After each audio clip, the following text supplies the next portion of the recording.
Intel Extreme Masters World Championships here from Hanover, Germany. Yesterday we had an exciting day, tons of matches and a lot of surprises. So let's take a look at the standings from yesterday. We're of course going to have Gambit, who's going to be topping the rankings. Gambit, who are owning it up in the LCS, and they are here. They will be going straight to the semifinals. Then there's CJ Entus Blaze, and they'll be battling the number 3 out of the Group B today. And third, it's Team Millennium. They will be going up against the number 2 of Group B matches today. And that was yesterday. We, of course, had some surprises. Fnatic went out surprisingly after losing almost every game. Pain Gaming is going home, as well as Incredible Miracle. But now it's up to see today what our teams can bring to the plate. Our Group B matches are going to be starting today. Here's the schedule. We're going to have CJ Entus Frost battling it out with SK Telecom T1 in our first match, followed by Meteor Makers versus EG. And we're going to be closing the day out with SK Telecom T1 as well, as they take on SK Gaming. Tons of matches today. If you have anything to say, any questions to us, you can hit us up via the social media. You can start off with the Facebook. You can go to facebook.com/IEM, or you can tweet us at IEM, #IEM. Always use the hashtag, even if you don't want to tweet directly at us. Also, if you want to check out any of the videos or the VODs from the matches, you can go on youtube.com/ESLTV. Now, the Facebook page is also very important because we have an MVP voting. From Saturday morning on, you can go and vote on the MVP on facebook.com/IEM. And he's going to receive this awesome prize, a customized BenQ monitor. So let's take a look at it.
One crazy gift for our sick nerd baller, our MVP. So don't forget to vote on Saturday morning on facebook.com/IEM. But enough talk. It's time for some action. So I'd like to introduce our 2 casters to you who are going to cast all of the action. It's Lee, D-Man Smith, and Joe Miller.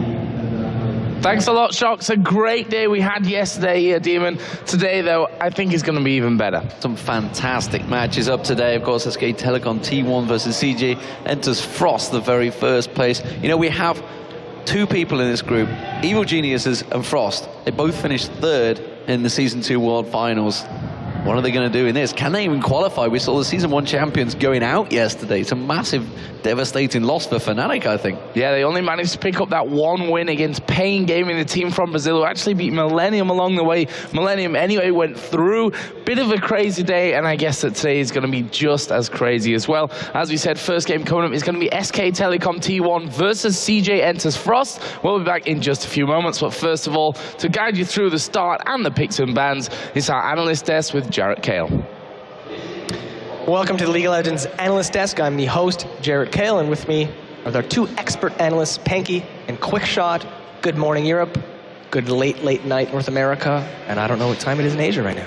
I think good evening, good early evening in Australia and the East. Oh, hey, man. Yeah, I figured, you know what, we do actually have... I think, Jarrett, you're going to have to explain this one. I had some soju one night. And I made a bet with Carmack, who helps put on the show, and I said that, well, he put in my head that it was a good idea to agree that if my followers were to reach lead, that I would sing Lady Gaga's Bad Romance on stage a cappella. Now, I've seen a few Reddit posts saying that he's the new hot guy on the desk, Mr. Jared Kale. So for the ladies in the audience, make sure you follow this dude, get him on there. I know I would like to see some public embarrassment. Yeah. It always does good for the stream numbers. I am fertile. Improving. Okay, I think that's a bridge too far. Oh, okay. That's a Jason Kaplan right there. Yeah. So yeah, I think Carmack's really trying to prove a point here. 13:30. He wants to see Jared singing. You know, I jumped 400 followers while I slept. I'm getting scared. At first, I only took the bet because I thought it's impossible. It can't possibly happen.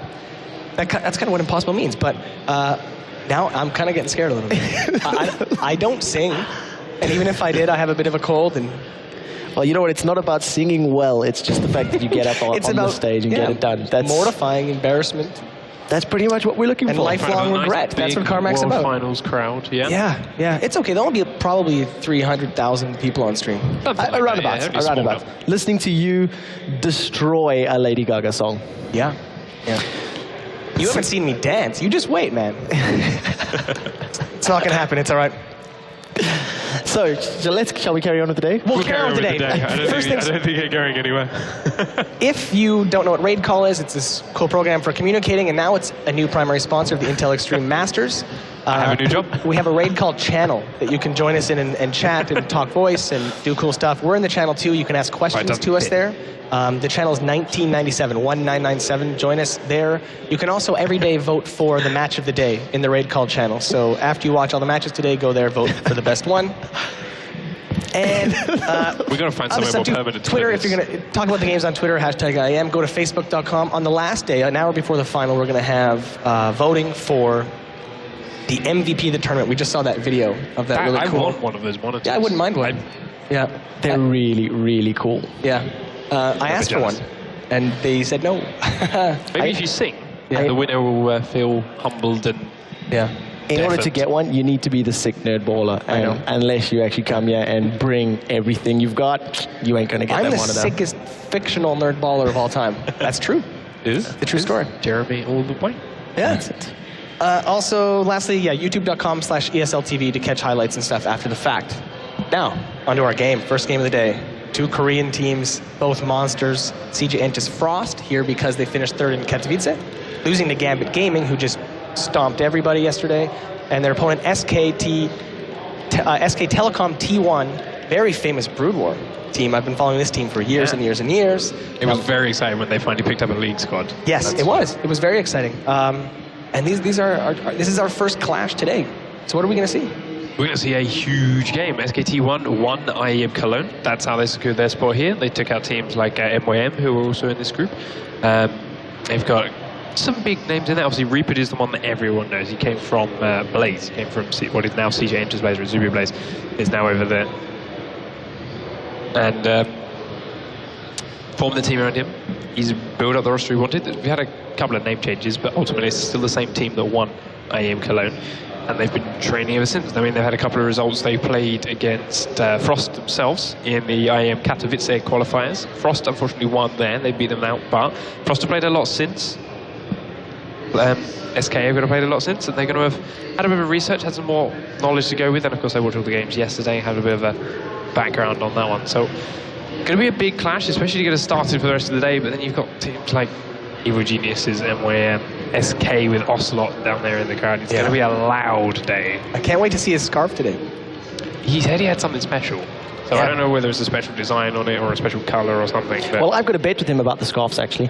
If they make it through to tomorrow, we're going to have matching colors for our scarf, his scarf and my shirt. So we'll see if it works. We've heard that there is just a minor problem with the rune pages. I'm busy typing away to get involved in the lobby and make sure we can get into this game. It's going to be exciting. It's going to be awesome. Frost, they played in the OGM finals, and they beat their brother team Blaze in 3-2 in dramatic fashion in the semi-finals. Almost every single game went to those like best of fives, the very last blind pick, and they're always exciting to watch. All right, well, we'll take a look at the teams. We have maybe pictures of their faces or maybe just their names and where they're from. Not that we don't know that. First, I guess we'll take a look at, how about CJ Entus Frost? We'll go Bring him Frost. up. We'll take a look at the team. There is Shy in the top lane. Shy, who is again World Finals, who played against SK, is singed, just all over that top lane. And with the PBE patch notes that went up today, I know it's slightly off topic, but with emotes no longer stopping movement, spam laugh all over the place and run around that top lane. But Shy, Cloud Templar, Rapid Star, Womb, and Mad Life making up the rest of that CJ Entus Frost lineup. Mad Life in particular, I'm very excited to see on LAN. It's been a while since I've managed to see him, in a LAN tournament in the West and whatnot, and his Blitzcrank is just insanely good. About 2 or 3 weeks back, there was actually a highlight reel of all of Mad Life's Blitzcrank hooks, and mechanically, I would say he's probably the best rocket grab user on the planet. It's scary, scary support, and there's a number of jokes that I'm sure will come out during a cast regarding Woong's play. I know for a fact that D-Man gets excited whenever he gets some crazy action going. Well, good reason too. Woong makes some very exciting games. Although I must admit, I think Enrated might have something to say about Mad Life's claim to Blitzcrank. I'd like to see a Blitzcrank battle. It would be something. It would be quite impressive. But yeah, we'll get that team sheet up for SK Telecom, of course. There's slightly different names in those mentioned. Raven and Starlust, known as different names back at IEM Clone. But Reaper up there in top lane. Beazlehan. Beelzehan? Beelzehan. In the jungle, Mightily, Raven, and Starlast. Make up the rest of the roster. What does Beelzehan mean? I know what Beelzebub means. Yeah, I haven't got a clue. No way. So I'm sure somebody on Reddit will be able to tell us, But in terms of the mid laner there, I mean, Mightily, such a strong, powerful player. Reaper actually used to play for Azubu Blaze, many, many months ago. Didn't really fit the team quite as well as what the Blaze were looking for. Reaper was a lot more aggressive. He tended to play, very in-your-face type of style, and he was, used almost as the poster boy for this SK T1. Their very, very first outing in a tournament was IEM Cologne, and they managed to, I want to say, sweep the tournament. It wasn't necessarily as one-sided as that, but they really, came out to Germany, performed incredibly well, and Reaper, at the helm, really leading them to very strong victories. Well, they were talking about, and Demon and Joe were talking about, after Cologne, you can watch them play, and in actual fact, they'd only been informed very recently that it was more a case of Reaper picked 4 people that he could micromanage and say, you pick this champion, you go here, you pick this champion, you go here, and during the game, he would just control them and say, come here, Correct. come there, come do, and do everything himself more to the point, other than actually play the champion. Since then, they've had time to train, they've had time to practice, they've become more of a team, they've become more cohesive, they've learned to think on their feet, so I think rather than just have him dictate every action they need to do. So they're going to be terrifying. If you look at it that way, in regards to the team play, and it was exactly that, and I still remember during the course of the cast, they were actually saying, look, if Reaper doesn't seem to make a call, or if Reaper doesn't coordinate the players, things don't necessarily go in their favor. And they still won the tournament. So, with just the single guy at the helm, and now that they've had another, 3.5 months of practice and training over in Korea, against some of the strongest teams around. They played in Katowice qualifier, unfortunately didn't make it, but, they've had that time to get more cohesive, to understand one another, and to say, look, I know that Jarrett Gale's going to sing, Lady Gaga on stage if this happens, and that's what you need. When you've got that understanding of what your goal is and what your teammates do, it just helps you get all the stronger.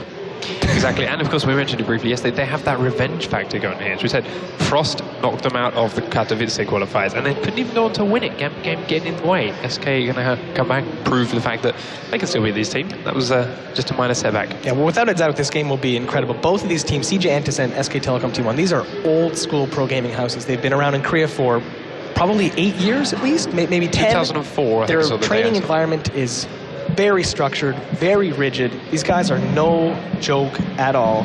I can't wait to see what both of them pull out. Hopefully some Tristana. Like to see. Oh, by the way, we're on patch 3.02. Should mention that again today. So we don't have the current Blade of the Rune King that's on the live servers. We don't have Quinn. But that didn't stop us from seeing lots of Blade of the Rune Kings yesterday. Yeah, Millennium pulled out 2 in their very first game. Double AD carry comp, both of them building Blade of the Rune King. Alexic actually used it on Zed in the mid lane as well. So, the item is still very, very powerful. It is pre-buff and pre-nerf. There is you know, Reaper. as they change, that is Reaper, of course. Very famously at the end of MLG Summer Arena, didn't speak any English throughout. During the interviews, they had to translate and everything. And at the end of it, when they just stomped everybody, he took the microphone and said, "I am the best top laner in the universe." Wow. And a real confident player, and it shows in his play style. He's very, very aggressive. He's got a pretty good diverse champion pool, and to kick off day 2 Group B with 2 Korean teams straight out the gate, it's very, very exciting. I don't want to detract from this game, but after this we've got, I think it's MYM versus Evil Geniuses coming up next. So again, it's just such stacked groups. Group of death, it's tournament of death, because absolutely every single team is so incredibly strong. It was just like yesterday. We opened the day with 2 Korean teams, and then followed up with the others. And maybe it's a little bit of an advantage for the LCS teams who don't get to see these Korean teams play as much. At least they get this one game in the morning to do a little bit of research. It looks like Who's the other one? Mighty Lee was on the team roster, the list. He's not actually playing. Now we've got players in the roster. Suno is replacing him in that mid lane, so it's a slightly different name there, but still a very, very strong player nonetheless. And Raven is the player that is renamed. He's gone from You and Me, which is what we knew him as in IEM Cologne, to Raven. So those of you that were wondering exactly who it was that did that, there it is. Well, what are we going to expect out of this particular matchup right now? I mean, we've seen a lot of rumble coming out of the Korean teams yesterday. It was something that caught us a little bit off guard, and Smeb used rumble to really, really great effect when he did get that particular champion. I was doing a bit of reading as well over last night just on Reddit, and there was a very involved discussion regarding the Korean metagame and how things are going right then. There's a lot of talk about this push strat, the fact that you get a tower very early around the 3.5, 4.5 minute mark. If you don't have a champion that can shove lanes, like a Rumble, like Elise with the Spiderlings, the explosive ones, etc., it's almost as though they don't have any presence in the Korean, meta game. Would you agree with that? What do you think in terms of, other champion picks? I don't want to say that push strat's purely Asian meta or Korean meta at the moment. I mean, Nami's very strong. They like to pick her at the moment. I suspect we'll see her in some capacity during the course of the day. We saw her yesterday from some of the Korean teams there. But you also got to look at, with the lane swapping, with taking those early towers in the top and bottom lanes respectively, that's something that we've been seeing all across the game right now. And I was speaking to Skara a couple of weeks back during the LCS Super Weeks, who had said they would happily, Dignitas would love to sit there at 6 minutes, trade inhibitor turrets.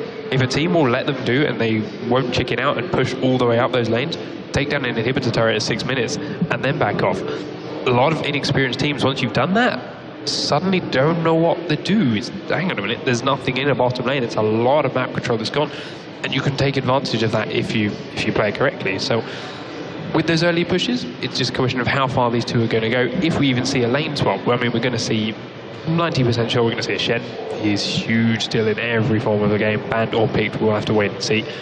SKT1 have won the coin flips. They're going to be on blue side. They're going to be the guys with first pick, first ban. We'll see what they opt to use her with. And it does look like Reaper's just about setting up. I think it was the last person to put his headset on there, so he's almost ready. Yeah, I'm sure we'll be able to get this underway fairly soon. I know there was a matter regarding the rune pages and just making sure that they go into these matches, because of course once the tournament begins, you cannot change your runes or mastery pages. They are locked in. It is all monitored and controlled by the tournament team. So it's something I want to see as well in terms of the jungler. We've seen a couple of Jarvans yesterday. We've seen Xin Zhao, who was like extremely hotly contested. That was sort of, I think that was almost the number one pick and ban for most of the day through the majority of the games was that Xin Zhao. Thresh seen a lot of picks and bans as well and was very, very game changing.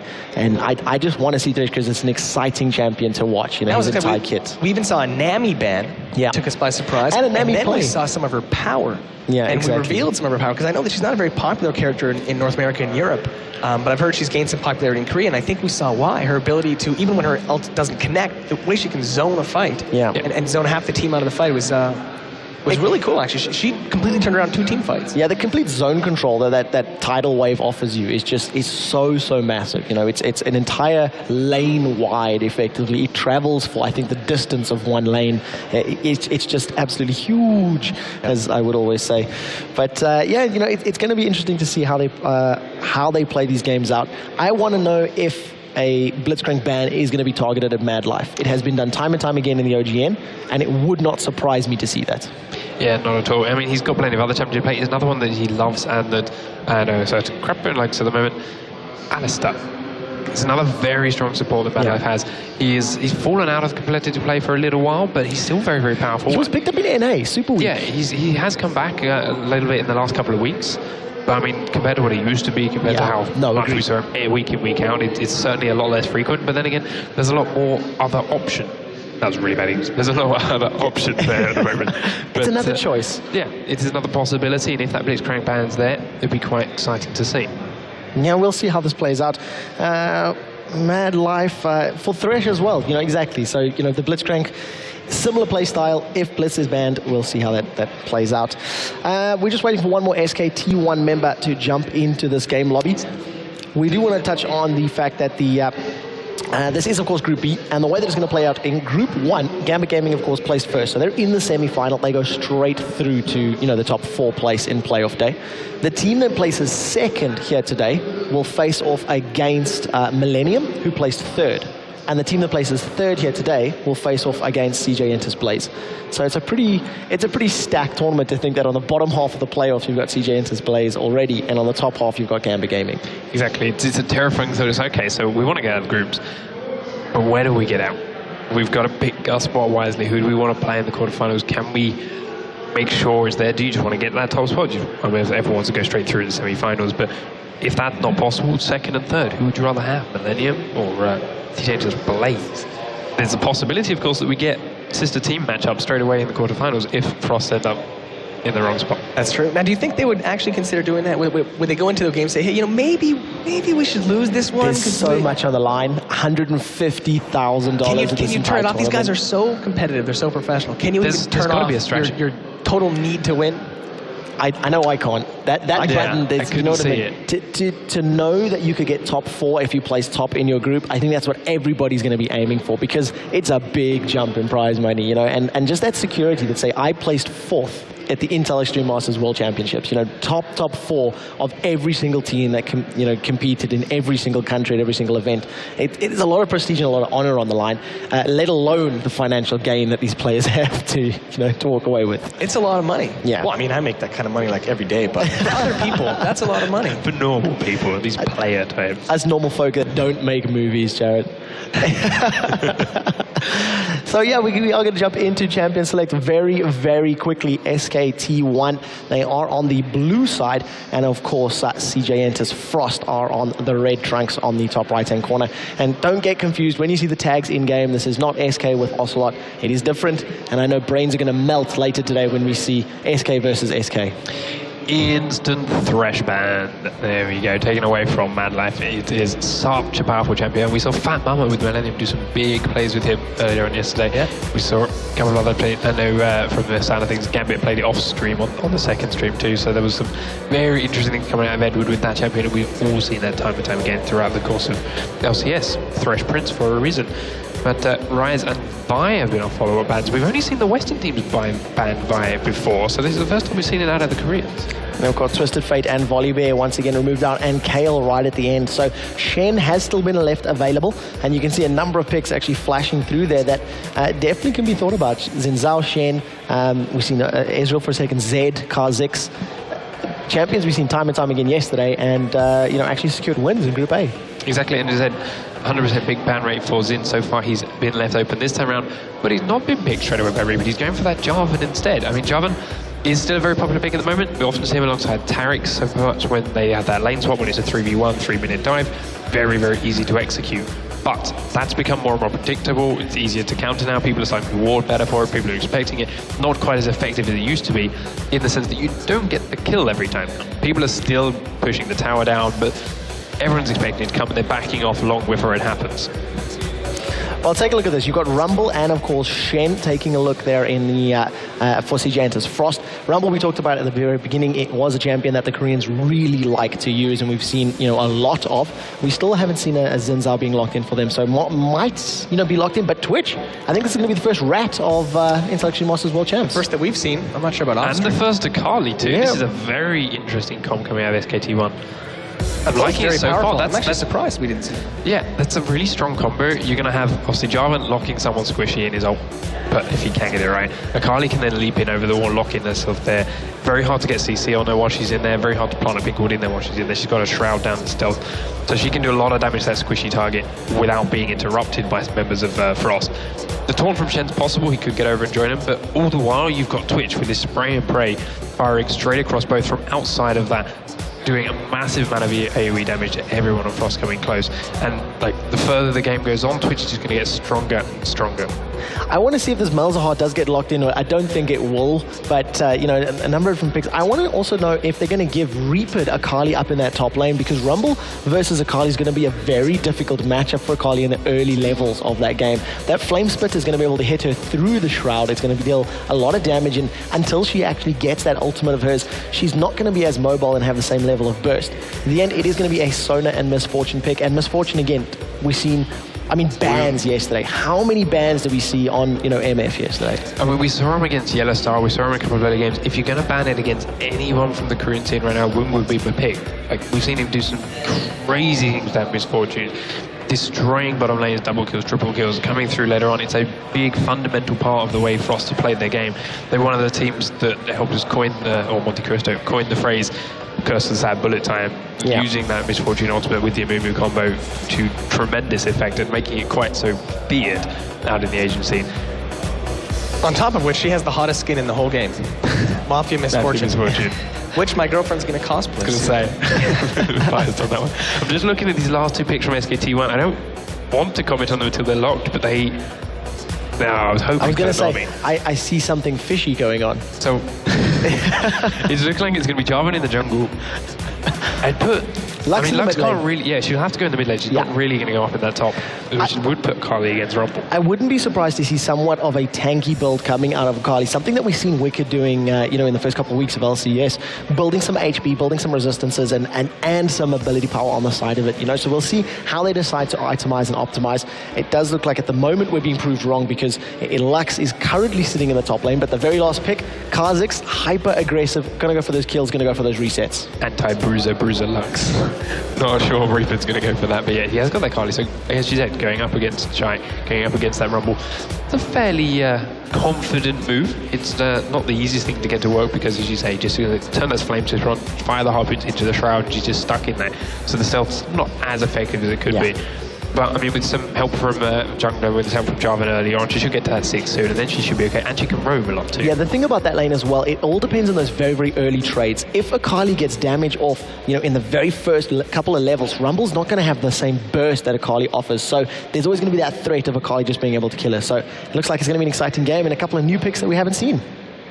You know, he was hovering on Nami for a long time, so I was actually getting really, really excited, ended up blocking in Lulu at the last second. So clearly I'm just going to get up and not watch the game. The only thing I was thinking about is, like, Nami's very squishy. Lulu is a much safer pick. Yeah. Well, the game is loading. The players are ready. All the fans at home, they're woken up, they have their coffee and their banana, and they're ready too. We're ready. I'm so excited to see this game. 2 powerhouse Korean teams. Amazing way to start the day. We're going to throw it over to our casters again, Lee D-Man Smith and Joe Miller. So here we go then, day 2 of the Intel Extreme Masters World Championship. It's SK Telecom T1 versus CJ Entus Frost. Demon, this should be an amazing game. It should well be amazing. I mean, the SK Telecom T1, they are technically up against it here, because CJ Entus Frost are far more accomplished team.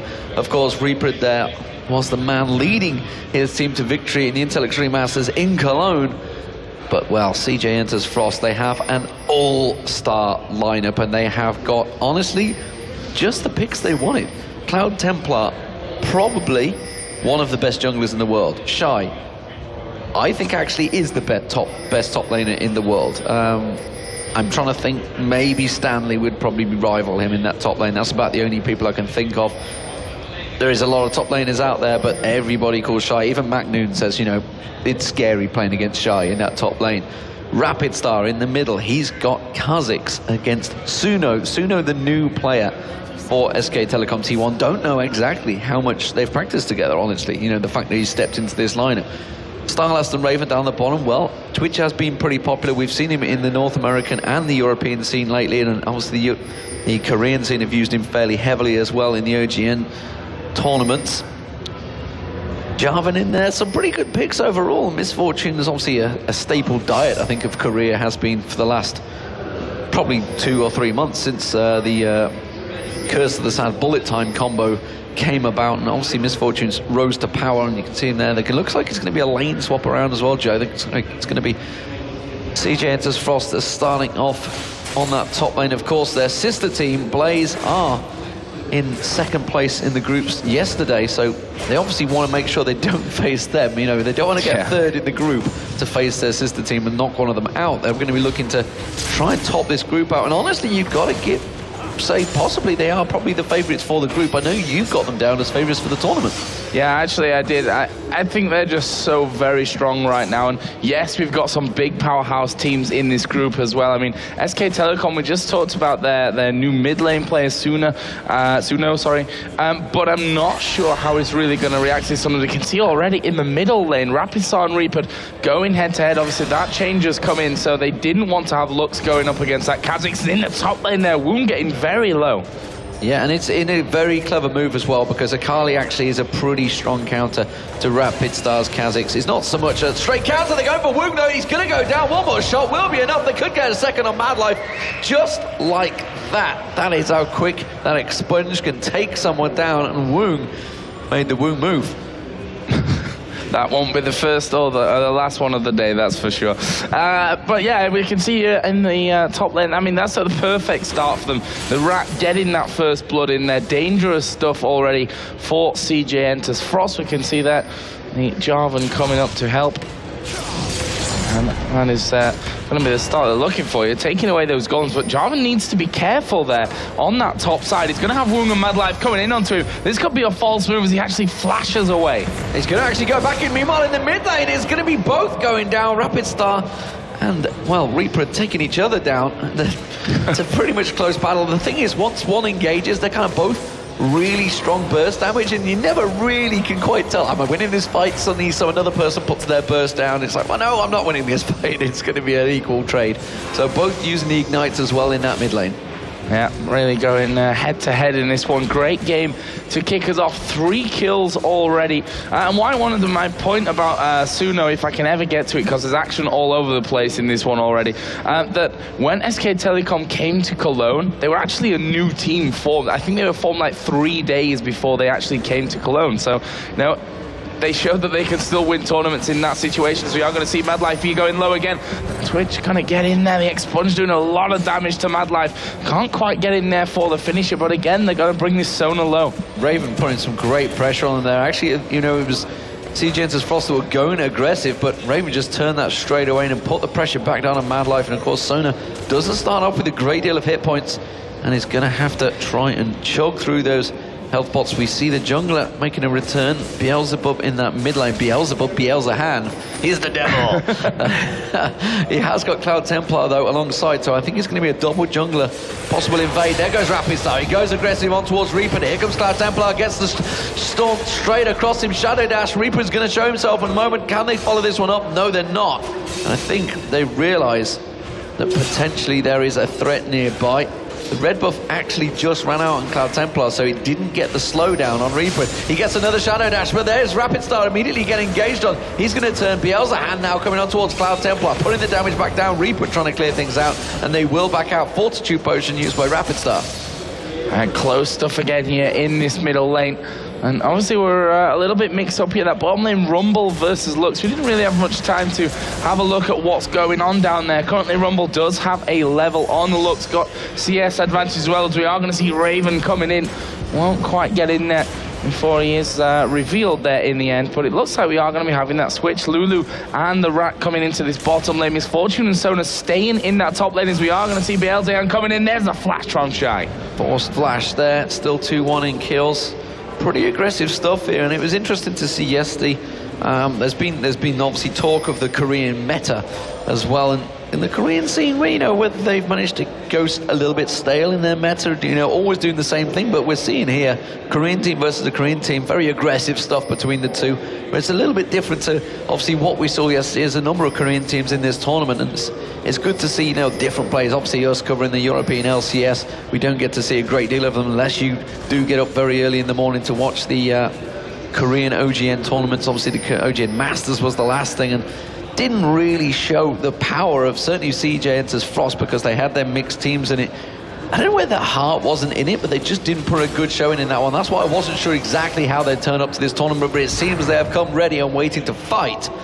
As it is, in the Intel Extreme Masters, they haven't managed to pick up a win because it's the first game of the day. There's 7 games ahead of us, Joe, on this main stream. Of course, you can also check the second stream where other tournament matches happen. I believe SK Gaming may well be fighting on that one right now as well. That's going to be Rapid Star. Rapid Star's going to be casting. That would be actually pretty entertaining to watch. Papa Smith and Pastry Time. Pastry Time, of course. How can I forget Pastry Time's name? It's not exactly a common one, I think. But we should also mention the fact that Reaper obviously probably knows more about Frost than anyone else in his team, because obviously he used to play top lane for Blaze, and they've been sister teams for a long time now, since back in the MiG days. So he certainly knows how to go up against a team like Frost. But we'll see. You know, with this lineup change that they've had in there, whether things will be different for them. We didn't really mention that Raven is actually you and me, who, you know, he was their AD carry before. He had a simple name change there. As Shy comes into the middle, no problem for Reaper. Yeah, so whether they're going to do a full lane change here, whether Shy's just rotating around down to that bottom lane, they may well go for the Dragon as well. They've done it in full vision, so SK Telecom realise they will be going for this one. And I don't think they're even going to attempt to counter it. They're going to take the tower instead. It's going to be a simple trade back and forward. We do see Suno's going to come up and see if he can get a snipe with a laser, see if he can steal it away. Throws out the luminescence. He's going to have full vision of that. Maybe going to try and go for the snipe. Let's see if it comes through. There's the snipe. Too late. Not going to happen. Yeah, actually, as he just exploded there a little bit too early for him. They lost that vision. But as we can see, SK Telecom, they're pushing this top lane completely. They already took the outer turret just before that Dragon went down, and they're going to keep going on this one. Rumble is coming back into that top lane. Obviously, Shen does have Stan United available now. Cloud Templar up to level 6, as there is the equalizer. But look at Raven. Going to go straight through Invisible, through the jungle, and the rest of SK Telecom here going to meet him on the way down. So what are they going to go for here? Is this some kind of funky play that they're going to pull off, or is it just a case of making sure that they were safe there? It looks like the latter of the two. Well, it's a 4-man push, and they've just forced Rapid Star to stop his back in there, so he's going to come around. Oh, the damage on towards Simi there. Does manage to catch the light binding on Woong, but it's a 4-man SK Telecom in this mid lane with a Siege Minion wave coming in. You should see the wave clearance coming out there. Templar trying his best to get his Shadow Dash on towards Raven. Didn't quite happen, didn't have the max range. And the lanes return to normal. So the duo lane's going to stay around this mid lane and try and keep the pressure on towards the middle turret. Of course, top turret going down, first one of the game. Yep, that right now leaves us with just about 150 to 200 gold difference. Not ticking over quite so equally there. This bottom lane, though, we saw the damage that's come out of Woong. Right now, Suno not really got the power to do that much with the Tia, and that cloth armor in there is also using that final spark just to try and farm out. But even that right now is not enough to actually be picking him up that CS on the way. And he has lost quite a lot here underneath the turret itself. He's 7 CS behind Rumble at this point. In the middle lane, Kazik's got an advantage over Akali. The AD carries, though, it's pretty much bang on even. Obviously, aside from that kill that we saw earlier on, leads to about a 300 gold advantage for Twitch.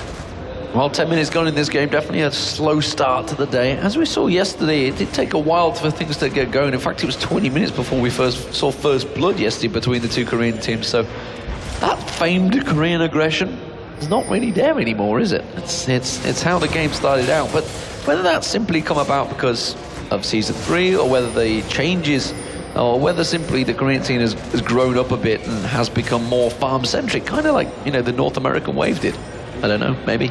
Well, also we have to bear in mind that it's first game of the day. No one wants to lose early on, especially when it's the two Korean teams going against each other. There's a lot of pride in the Korean scene, and no team wants to lose against another in a big international tournament. So we are seeing Shy here, maybe going to get pressured by Beelzehan. Carly actually just heading down here, so we'll see if Reaper can actually get in. Shy just going to get that Flame Spitter going, moves out towards a Tribush, and he will be safe. Well, Womb's coming towards the mid lane, so they're going to try and prevent that push from Raven. Beelzehan now coming around to see if he can pull anything from it. It's a 3-man stack from both teams in that mid lane. It's a huge wave being shoved by Suno in the bottom. It's going to give him time to go back and buy if he requires it. He's got the Lucidity, Boots of Lucidity to get that cooldown sorted out. Tear of the Goddess as well on there. Hasn't got a great deal of ability power just yet, but will be going towards it. And you see Wound getting pressured by Raven. They did trade lanes earlier on, and obviously Wound got taken down by Raven, but Wound has got a bit more hit points this time. Light Binding coming out, flashing past the Luminescence, not quite catching on him as well. Do see the turret taking a couple of shots onto Raven. It's a 4-man SK Telecom. Still continuing, they're trying to create an opening, but nothing really showing for them at the moment, and Rapid Star forces them away. Yeah, Rapid Star headed down south here. There is that ward in, so we'll see if we can actually make anything of this one. Mad Life is now level 6, has Flash available, so that's where he becomes his most dangerous. That Flash crescendo that he could pull off as Jarvan comes in from the side as well.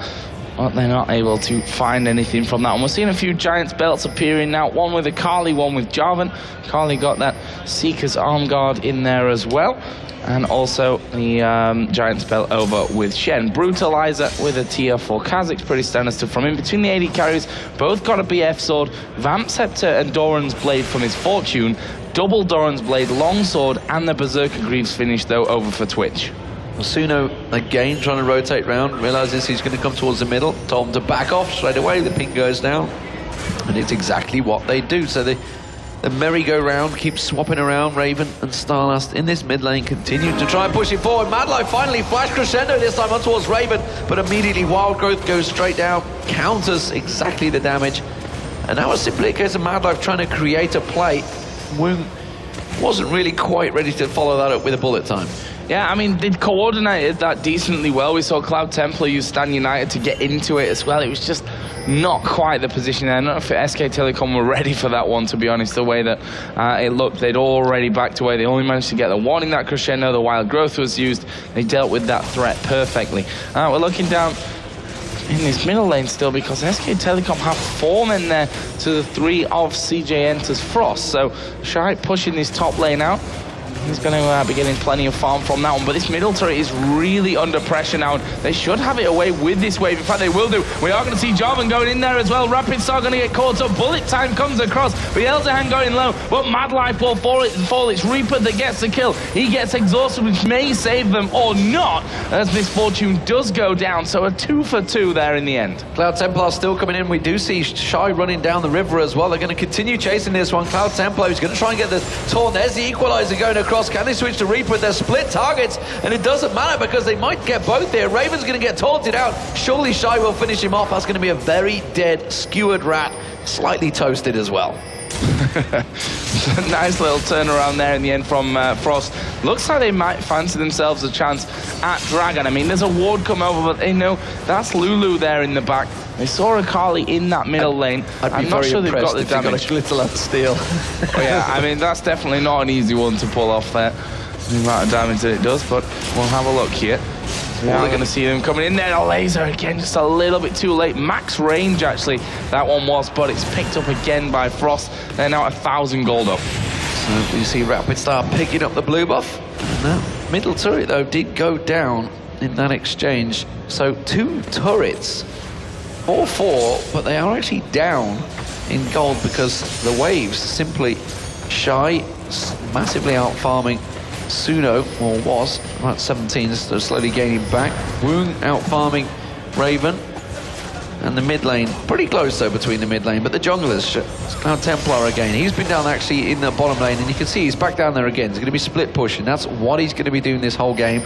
Off to the side, and honestly, if they let him get that Warmogs, that Sunfire Cape, which he's eventually going to pick up, it's a case of how quick he gets it. If they just leave him be, he's going to get that, and it's just going to be a split-pushing monster. And there's going to be a great deal that they can't do about it. Raven has come down there to try and sort things out, and it's, well, the third outer turret that needs pushing, so it's obvious that that's where the duo lane is going to go.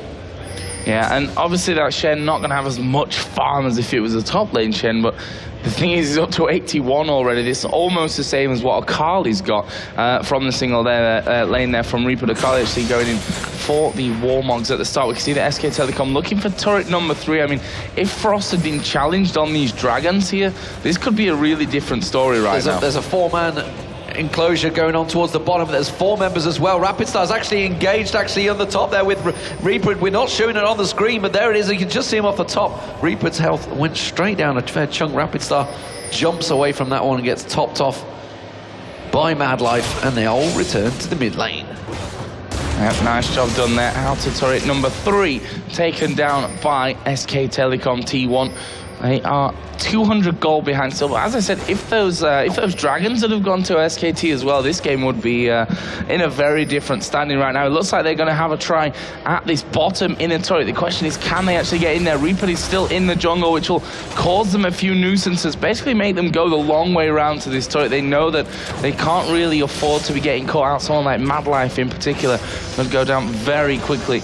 So that burst out of Akali. In the end, though, they back away. They back away because they spotted that Shy had taken down that top turret. The creep wave had gone in, and he backed away and was coming straight back. So they knew that they were about to face a 5-man CJ Entus Frost, and they forcefully back away. So everyone goes back to buy, everyone goes back to farm. We see Infinity Edge en route by Raven, and CJ Entus Frost actually going to try and shove down. They pinged on towards this middle turret, and SK Telecom T1 have just all backed away and left their mid lane completely exposed. They should be able to pile straight through onto this one. There's not a lot they can do about it. They've of course got Cloud Templar. He can join them at any moment. You can see Reaper going in on towards Shy there, but simply trying to do defensive duties. Woong's been caught out. The laser comes through. Stand United though onto Woong. Should turn this one back around. Beelzan Cataclysm in, but he gets dropped instantaneously. Shy takes him down, and you see Madlife picking up a kill on Reaper, and it's 2 for nothing. The tower goes down. They're going to keep on pushing. If they just catch a glimpse, Shy though going to get caught out here. They're going for Suno. Suno, I guess, jumped away, but Rapid Star jumps straight in. You see the Rapid. Their wild growth keeps him at bay. Rapid Star's very low. Gets taken down. Starlast picks up the kill. Glitterlands onto Cloud Templar. Woong just around the corner. Exhaust goes down from Starlast. See, Cloud Templar tries to go in. He goes aggressive. He gets taken down by Suno. Now Madlife's caught out. Raven's going to get the attack speed. Madlife's going to try and pick up the kill on Starlast. Starlast comes away, uses the shield. Raven takes him down. It's back and forth action. And well, 4 kills for 2 actually to SK Telecom. Yeah, and for me, Frost probably should have left it where he was there. They had that fight on the outer turret. Went really well from SK Telecom, obviously dove straight in there. The laser came across, the wild growth, saved Cloud Templar in that one. But the thing is, they carried on from that. They fought once again, and SK Telecom that time around did really well. Lulu, I mean, did so well to chase in there, finish off that kill, and then also survive it in the end. We saw Madlife actually flash backwards to try and secure that one. But in the end, that leaves us with 8 for 6. Still a gold advantage, though, over with Frost. 26.9 to 26.6, so still really, really close stuff between these two teams. So we do see the lanes returning. Of course, needlessly large rod was picked up by Suno. That is going to help out once he gets that ability to pop people, which actually there's not too many he can take down quite quick. You see Woong, he's actually just picked up the Hex String. Oh, they're going on towards Cloud Templar in this bottom lane. He tries to get away. Reaper follows through, manages to force the flash away. That was the 2 damage dealers, the 2 carries, trying to create something there. We also see Starlast and Madlife in the jungle. 2 supports about to go head-to-head. Starlast has managed to land the Glitterlance on Madlife. He tries to get the slowdown. You see Reaper trying to join in. The Glitterlance again takes him down to half. They can keep pressure on him on this tower, Joe, because Cloud Templar's already low hit points. He's just had to flash away a moment ago. They're going to push this one. Yeah, they are there with 3 men. Reaper just waiting off to the side. Suno and Beelzebub doing the blue buff here, so that's going to be denied away from Frost. Shy just hanging in there. We'll see if he actually goes a little bit too far into that one. Of course, communicated. Definitely shouldn't be going that way. And SK Telecom once again backing away. Dragon is actually up here in 25 seconds now. This could really swing the gold for SK Telecom. They know when that last Dragon was taken down. They put the laser in there just after it had died, so they'd seen that happening, but they've all backed away completely. Yeah, Reaper now actually starting to build damage. He went for the Warbox to begin with, and now he's finally starting to build damage. So he's going to be a dangerous Akali, realizing that obviously once he goes in, he's going to be the primary target. So wisely went for that Warbox first. Now picking up that Hextech Revolver. Dragon is up, and we see CJ Entus Frost making a move towards it. Reaper and team from SK Telecom moving in that direction as well. Pink Ward goes down from Mad Life. Immediately, Ward goes down from Starlast. Pink Ward just around the corner. Woong trying to clear out that Ward, but maybe getting baited in. Starlast again trying to create some fights. Obviously created the last two, and he's trying to see if he can get an opportunity to get that Glitterlance down. Reaper's maneuvering around the bottom lane. They may well try and close on this one, and Frost are pretty much wise to this and realize they don't want to get split. Yep, every single ulti is available for the use right now. They're pinged him. In this next fight, they have in fact pinged Reaper, and they're going to chase him off from this.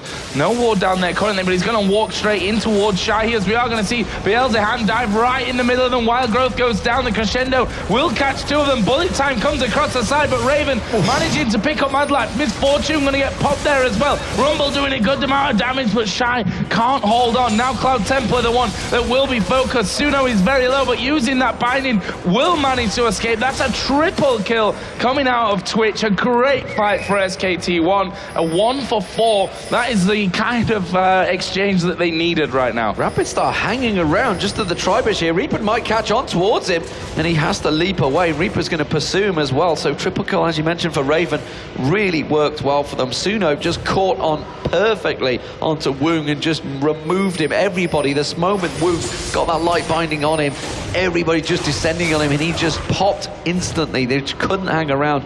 Very, very good engage for SK Telecom T1, and that puts them with a good advantage here. 3 tourists to 2, 12-7 in kills, 2,000 gold towards them, and all of that CS. They were behind in CS, but you can see that they have a 25 difference in the CS in that bottom lane. But it doesn't matter, because he's 2-1-8 now. He's managed to create all of the action, and as it stands, we do see SK Telecom really gaining all the advantages. So while we have a lull in the action here, let's go back and have a look at that Dragon fight here once again. See exactly how that all went down. Right now, Suno is just taking away that blue buff. And here we go. And this was once again that fight from the bottom. The bullet time was actually really, really strong, but they focused straight in onto Woong. After that one, Starlast died in the fight, but to be honest, that's the support play. We saw how low Suno was here. The light binding perfectly on him. The triple kill coming out for Twitch. Great play out of SK Telecom T1. Yeah, managing to execute it perfectly and take down all the carries right from the very start. And actually, it was that whole engagement began with Shy actually starting on Reaper, but as we mentioned, that Warmox he picked up at the start made him tanky enough that they focused him, and he realized he's just like, well, you can all go for me, but it's going to open up opportunities for the rest of the team. Starlast actually farming out some CS here. We just saw him clearing out that creep wave. He's up to 33 CS, so maybe they're going to try and give him something here. He's got Boots of Lucidity, so he wants to keep that Glitterlance coming out non-stop. Oracle's been picked up by Mad Life as well. They're on a wave clearing mission, but we do see SK Telecom making a move here. Looking like Beelzebub thought about engaging. Hasn't really got the rest of his team, though, in close by, but I've been impressed by Starlast, you know. He's gone so aggressive as a support. All that talk about Mad Life, and Mad Life, honestly, he deserves all the plaudits, but it's been Starlast that's been outstanding so far for me. Yeah, he's looked really, really strong. Both supports actually have that Oracle 24 minutes into this one as well, so they're going to be clearing out a lot of vision from the map. Major items picked up that last time around. Static Shiv finished off there by Twitch. We've got Leandra's Torment now on Rumble. Locket of the Iron Solari was picked up by Jarvan. Bloodthirster finished off by Kha'Zix as well. So some big items coming in after that last fight for both teams. And yes, SK Telecom, they're moving on towards the bottom lane. Shadow Dash comes out from Cloud Templar. They catch on both of them. Equalizer goes down as well. Beelzebub forced away, but Light Binding catches all towards Cloud Templar, and he's taken down to half health already. So that is their main tank, already low on hit points. SK Telecom are going to try and continue on this one. We see Suno trying to pick off from the side as well. Caught another Light Binding on him. A flash was forced out there. I think it was Starlast that managed to flash away. Didn't see what caught him out there, but he does back off. Reaper clearing out, putting the ping wards around the side down again. The light binding, if it catches onto one of those carriers, you guarantee that final spark will follow. Yeah, and we see another blue buff going over there to SK Telecom T1. And I mean, they're against a team who, that blue buff, yeah, it's always important, but it's not like they have someone who 100% is going to depend on that blue buff, but just something that you'd not really like to give away, but they can then switch it over between Suno and whoever else in the team will want to get their hands on that. But it looks like SK Telecom quite set on the fact that they want this inner turret. It would be their first inner turret of this game. Obviously, they have got wave clear there in the end. There are 4 men at the back. Shen, the Cloud Templar up on the top side. Is Woon going to get hit by it? They're going to put the full combo down. Madlife caught a lot of it as well. Bullet time coming out. First kill will land here to Raven, but Reaper gone too deep there on his own. There comes the light binding onto Cloud Templar. Finally, the turret goes down. Taken down very late in that fight, and we are going to see the spray and pray coming out. Suno gets himself one. That will be a double kill. Can they find any more? Equalizer coming down out of Shine. It looks like they're going to follow in. Jumps out from Rapid Star, and they turn it completely on its head. Raven is absolutely... Oh, he gets it just about. Rapid Star jumps in from the top side. Bloodthirster saving him there after the auto attack as well. And that will be an ace coming out of Frost. And well, they lost 3 men of their own, 4 men really, because Madlife died early on in the fight. Well, close game here, and you can see SK Telecom winning out that fight, but wow. 39.68 to 38. And what, 4 turrets down, you would expect Rapid Star to maybe push and pick up this turret as it is. We're gonna see, but I mean, I'm going to give you a score update, and it may well be a surprise to some of you, but a Nexus have beaten SK Gaming in 28 minutes. What? Absolute destruction, apparently. Very one-sided fight. So, wow, that's been a surprise straight away. We had many surprises yesterday with Fnatic going down 1-4, I think it was, in the group total. But as it is, this game is wide open. So SK Telecom's advantage, maybe they got a little carried away because they went a little deep on that turret, and there was a lot of turret damage going down to Reaper early on. Of course, he had got that Warmogs. He has gone for a pickaxe actually now, so we'll see what he's going to build up here. He's kind of split across many different items. Yeah, certainly is. And that's always a danger.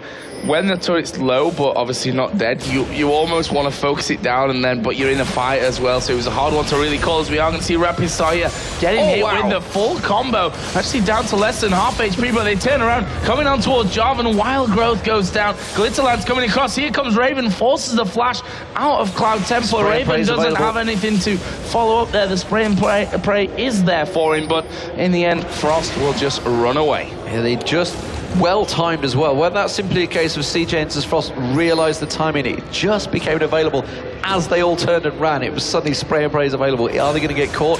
Not quite. Beelzebub could have jumped for it. He did have Cataclysm available. It may well be the death of him, but I think his team may well have picked up the kill. Doesn't matter. They take the advantage. They take the Dragon down, and they extend their gold lead back to 2,000. Very tight match here. This all-Korean matchup. These 2 Korean teams. There's been 4 Korean teams in total at this tournament. As it stands, 1 of them is through. Will they make it 2? Will they make it 3? I'm sure they all want to get eyes on that prize of winning the Intel Extreme Masters World Championships. Of course, they all stood watching last year as Moscow 5 took a dominating performance. Well, they all stood watching yesterday as Gambit took a dominant performance again. Gambit, of course, formerly were known as Moscow 5, 5-0 yesterday in the group stages. Can anyone in Group B match that? Well, it's going to be a long day. We've got a lot of matches coming your way. 7 games here streamed on this one, as Steven mentioned earlier on. We do have the ESL Asia stream as well, which you can find over on IntelliStreamMasters.com. Spray and praise going all in here, Raven. He wants to pick up this kill. He's got Cloud Templar very, very low. And, well, it was very low indeed. And actually, the Poison may just about finish him off. Wow, that was super close in the end. Ridiculously low for Cloud Templar. Very tight, creating opportunities, but Cloud Templar does go back. That ultimate is going to be down, and he didn't get the kill there. So, Stan United, of course, back available. It goes back to Fountain to see if they can create an opportunity of their own. It does mean they're going to ping, they're going to go clear. All of those wards that just got placed down by Starlast, Madlife's going to sweep through and clear them all out.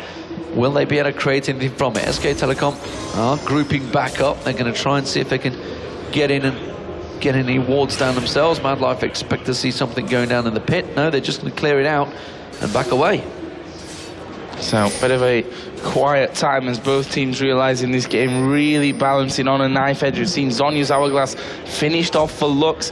Twitch picking on that Blade of the Ruin King earlier on. And just to mention the Dragon standings, how they are right now. Frost took the first 2, SK Telecom since then, you know, they've had more map control after that second dragon went down with taking those outer turrets out. They've had the next 2 dragons away, so 2 apiece currently, with the dragon standing obviously 4-2 in turrets, around about a 3,000 gold lead currently for the Intel Extreme Masters Cologne champions SK Telecom. There goes the laser over, and he actually steals it away. Nicely done from Suno. He's been trying. It's his 3rd attempt at trying to get a steal away. This time he manages to get it, and that's going to help Suno Well, that's another well. blue buff for SKT1. They've had, it feels like, every single one so far. Yeah, they've been nicking it all the way. There it is. Finally has completed the Hextech Gunblade. So big item for Reaper. That's going to do a big burst of damage for him, but everybody is powered up as well. Bloodthirsters across the board. Woon is very strong, but hasn't been able to really get himself in a strong position for a fight, because, well, Bielsahan jumps on him, Suno's aiming at him, Raven's going for him, Starlass going for him, everybody focusing on Woon, and he's just not been able to make any plays. Bielsahan being forced away. They might go aggressive here. Spray and pray does come out. Raven's caught out of position, and he gets dropped. Rapid Star now going to turn in there. Woon gets dropped by Reaper. Reaper crescendo straight on towards Reaper. One man used it. Laser hits 2 people. Rapid Star taken very low. Reaper gets him down. He's going to turn on towards Madlife. Madlife's going to go drop as well. Surely Reaper should finish this one off, but Reaper is going to go down, and now Shy's the target. He gets caught with the glitz, and that slide through. Bielsahan gets on towards him. Suno gets the kill, and they do get forced away. It was a 3 for 2, but it was created by CJ Entus Frost actually engaging. They caught on towards Raven out of position. Yeah, and there we see how strong SK Telecom are right now, because that was all Frost fight. They started that one, they caught out the AD carry. Twitch wasn't even involved in it afterwards, and he's the one currently sat at 9-3-8. So, you know, that just shows you how strong they are at this point. There's the inner turret got down in the middle lane, and as we always say, tutorial style here coming in for the finish. We saw Blaze do it yesterday in their first game against LGIM, which was one of the most uneventful games that I've seen in quite a while. But if you looked at Blaze's play in that one, it was perfect. They didn't miss a single beat. That's not quite been the case here for SK Telecom, but in terms of getting there, they're certainly on the right track. Well, the issue there was the crescendo was used. It only hit one person. It was Reaper, and it needed to be on him, but when you got a lot of people that are putting a lot of damage out, with the likes of Suno in there, Reaper obviously not perfect to just get the one person, but Woon went down right at the start of that fight, as did Raven. So both AD carriers completely removed from the fight at the very beginning. Cloud Templar is getting stronger. Runic Bulwark's going to be coming out very soon. He's already got that Sunfire Cape on him. He's not been able to completely split push for free, and you only need to look at the CS difference. It's Shine that's been doing a lot of it.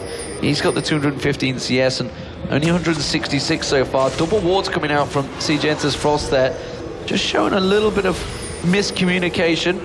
That ward, I'm not sure if it's spotted by the pink, you know, it might be in one of those positions where you can't quite see it out, because Shy isn't clearing out that ward. That tells me that they can't actually see that, despite the fact that pink ward's there. Slight map glitch. Yeah, just over the side there, pretty much in the trees. So let's have a look. They do see they it. can see it. Yeah, They can see it.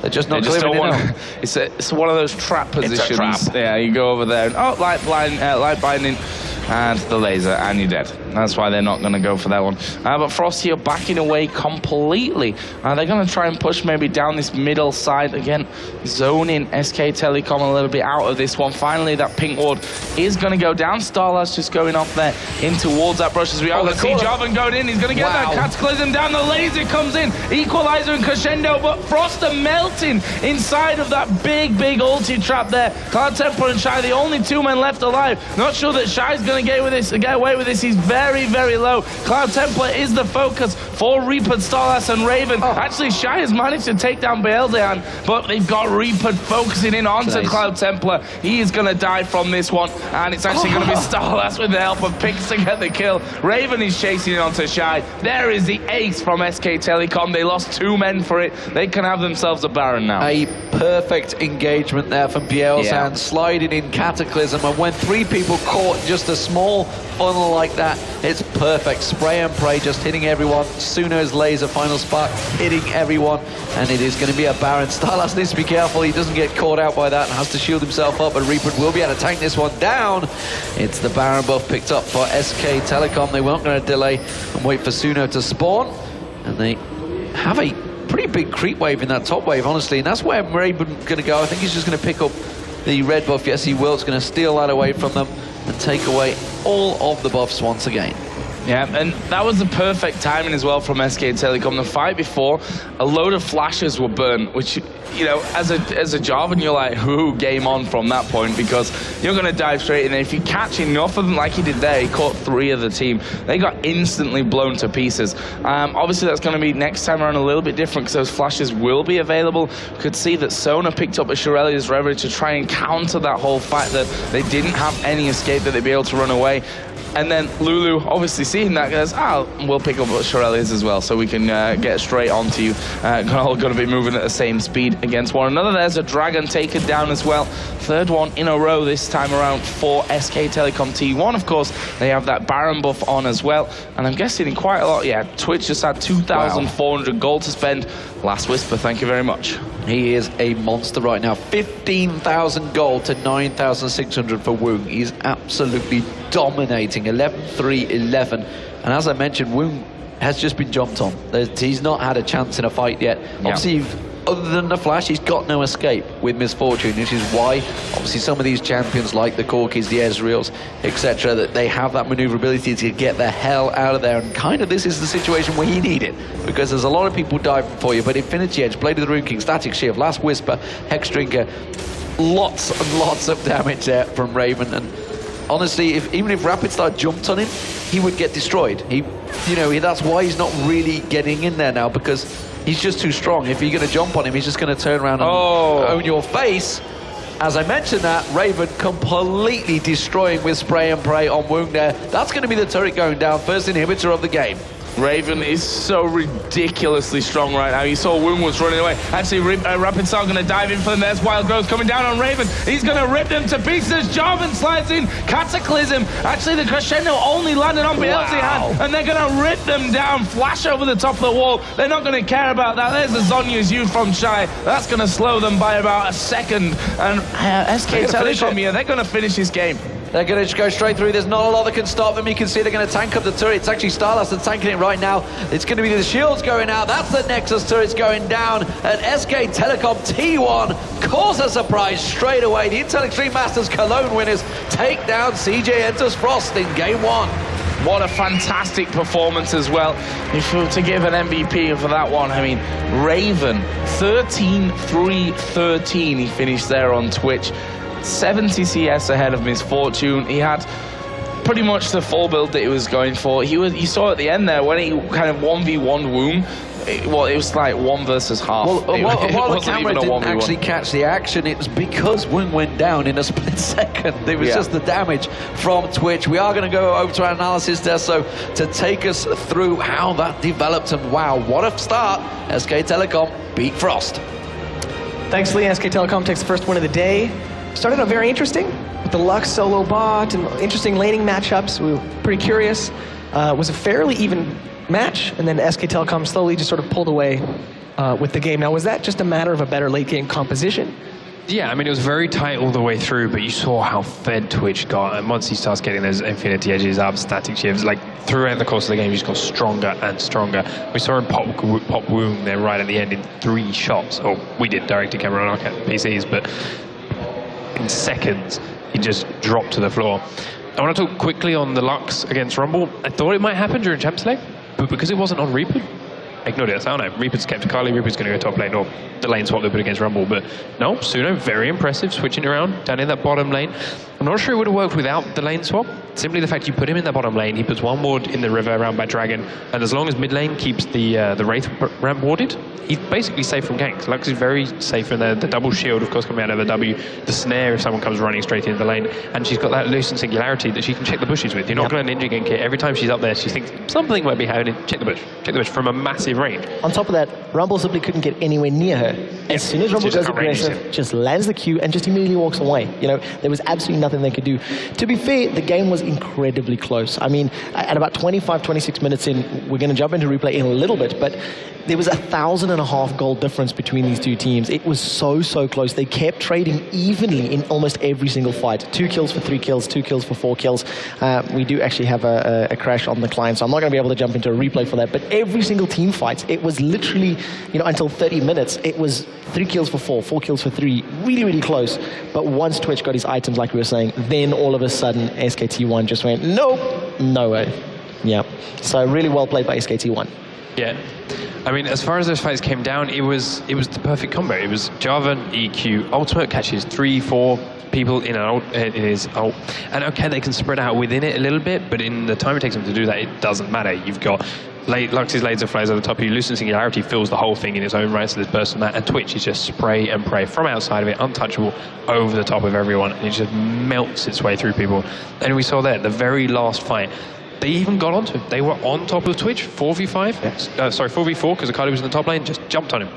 And he just refused to die. He just lifestyled it all back and bladed the King, stole it all back. And you've got Lulu putting him back up again. He just didn't take any damage. We have to give credit to Jarvan as well. I'm just thinking about every single team fight. And I think Cataclysm's consistently caught 2 or 3 people in that little Cataclysm, almost every single engagement. The second to last fight, just above the river entrance, Cataclysm caught out 3. The final spark caught out 3. Exactly. And then Twitch just, unloaded with spray and pray and decimated the health bars. It was really good control from that Jarvan and that Cataclysm ulti. Yeah, I mean, Twitch got all the kills, Twitch got all the gold, but it's still a team effort. You're not going to do that. I mean, he is notoriously squishy. He is not a safe champion, so he needs that team support to start with. Once he got it, snowball goes through, and that's his late game power. But I mean, even in the lane phase, 2v2, Lulu notoriously has a lot of poke.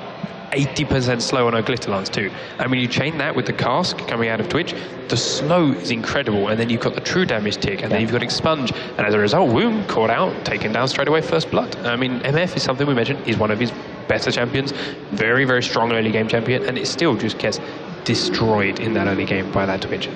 That's the problem. That's the thing with Twitch. You need to get ahead in lane. It's one of those champions that if you fall behind, it's very difficult to catch back up because Twitch is so incredibly squishy. No inherent escapes outside of that very awkward stealth, which you can use at times to get away, but realistically it's not reliable. And picking up first blood on what is almost a hyper carry in the form of Twitch. At the end of the game, those spray and prays hitting with the Infinity Edge procs, with the Static Shift, and with the blade across an entire team. I mean, the numbers are truly outrageous. I mean, we've touched before, and we touched yesterday, how once teams are getting ahead, you buy pink wards, you buy wards, you buy oracles, and you clear out the enemy jungle. That's fine. You get a lot of map control from that. In this situation, CJ Frost were a little bit behind, not quite as rich. They were trying to buy these wards for map control, and they've also got to take it into how you need to buy pink wards for team fights. Yeah. You need a pink ward to put on Akali, or you need oracles to give vision of Akali, and Twitch. So you can't just have one and put it in her shroud, because Twitch is going to be the other side of the fight. You need to have multiple. So you've got to buy these expensive pink wards ready for every fight. You've got to try and buy more wards and pink wards and oracles to clear the map back. And that's a lot of gold you've got to spend on those things, just to make sure you can see everyone in a fight. So it's a nice comp with those little bits of stealth in there. It's just enough to be annoying, but not enough that with one pink ward your whole comp's ruined. Yeah, exactly. So don't forget, if you are on social media, make sure you jump onto twitter.com/IEM, tweet at us, hit us up, #IEM. We're going to be asking questions all throughout the day and, getting involved with you guys. And we want to hear, what you guys have to say. And it's always awesome. And don't forget, of course, if you follow Mr. @Jarrett Kale, he's going to sing Lady Gaga for us. Bad romantic. Can we get a one line? Just no. quick. No. A teaser? Rah. How's that? That's about as much of the song as I know. I hope I don't have to do that kind of research tonight. Yeah, it would be scary. I think we've got a question though on #IEM. Tweet at us who won the first matchup of the day, and of course the one that's actually going to follow, who will win the next matchup as well. Yeah, I want to touch quickly just before we do jump over to the interview. SK versus a Nexus. I was going to touch on that. Yeah, exactly. I mean, it's a surprise, but a Nexus, like Millennium, have been training the last couple of months. They've just been playing hardcore, getting their strategies up, and apparently it worked. So credit to them. Yeah, apparently it was a pretty clear win too. We didn't get to see it on the B stream, but interesting. First upset of the day, maybe. And I think Shox is sitting with one of our winners on stage, ready for an interview. So we'll go over to that pretty lady, and we'll see you soon. Yes, I'm here with Reapert. Now, Reapert, can you tell us something about the fact that you rather went up against the Kazakhs and sent your Lux to fight Rumble? 왜 레인 바꿨는지요? 왜 미드로 갔는지요? 카직스가 미드 라인에서 럭스를 상대하면은 11레벨 이후에 전 맵을 캐리하면서 맵을 장악하는 능력이 뛰어나요. 근데 같은 어쌔신류의 아카리를 상대하면은 그렇게 카직스가 마음껏 날뛸 수 있는 환경을 못 만들게 할 수 있거든요. 그래서 라인 사업을 한 겁니다. Well, actually, Lux versus Kha'Zix, like before Lux doesn't turn 11, level 11, it's going to be really hard, and Kha'Zix can get really strong and fat and can like gank every lane. So, and if you put Kha'Zix against another assassins like Akali, it's like kind of even. So it's like, so that was the reason why they switched. Okay, great start here.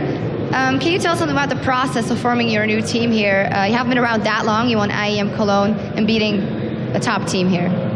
지금 팀을 어떻게 선택하는지, 선수들 어떻게 선택하고 지금 IEM 콜론까지 여기까지 어떻게 했는지에 대한. 저희 팀 같은 경우에는 우선 아마추어 중에서도 그냥 솔로 랭크 큐에서 좀 두각을 나타내는 선수들을 위주로 모아서 저번에 IEM 캘런에서 그때 딱 팀을 찬단해서 만든 건데 그 과정에 있어서 아마추어 선수들을 픽업하는 과정에서 저희 코치분들이 계신데 코치님들이 굉장히 열성적으로 많이 도와주시고 이제 게이밍 하우스도 지원해주시고 해가지고 그렇게 해서 지금 이 자리에 오게 된 것 같습니다.